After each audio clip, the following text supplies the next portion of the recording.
Oh my gosh. I live in Jersey City, right on the Hudson River, so my windows face Manhattan. And I work from home, so I actually heard it before I saw it. I was sitting here at my desk and I heard what sounded like a series of gunshots. It was a very loud, repetitive sound in the air. So I looked out my window right here and I saw a helicopter falling to pieces. And I watched multiple pieces splash down into the river below. And I was wondering what happened. Did it get shot down? Because again, I thought it was gunshots when I first heard it.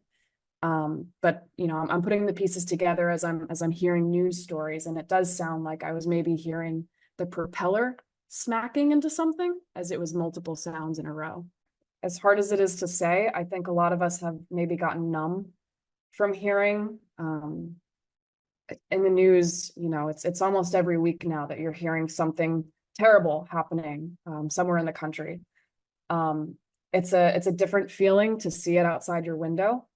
And it's horrible to hear that, whoever was involved, whether it was a family or a sports team or whatever, it's really tragic. And I'm definitely shaken up knowing that I watched this happen to this family outside today. All kinds of vehicles coming and going over the Hudson. I see cruise ships. I see a lot of helicopters. I believe I've probably seen the president come and go, as there'll be a large brigade of helicopters coming. But it's totally normal for me to see all kinds of helicopters, and it doesn't even faze me when I see something outside my window. But it was the sounds of it was what alerted me that something was not right.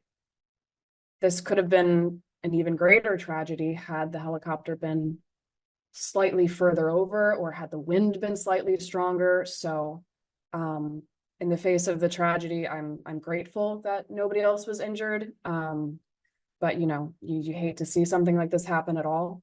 But it was the vicinity to it being an even larger level of destruction was something that definitely stuck with me. I don't want to put my life on hold out of fear. At the same time, I do want to stay informed, and I want to continue to advocate for our government to be looking into this sort of thing and making sure that we're doing everything that we can to prevent it. At the same time, I don't want to put my life on hold, so I'm going to continue to fly and just make sure I'm doing everything I can to keep myself and my family safe.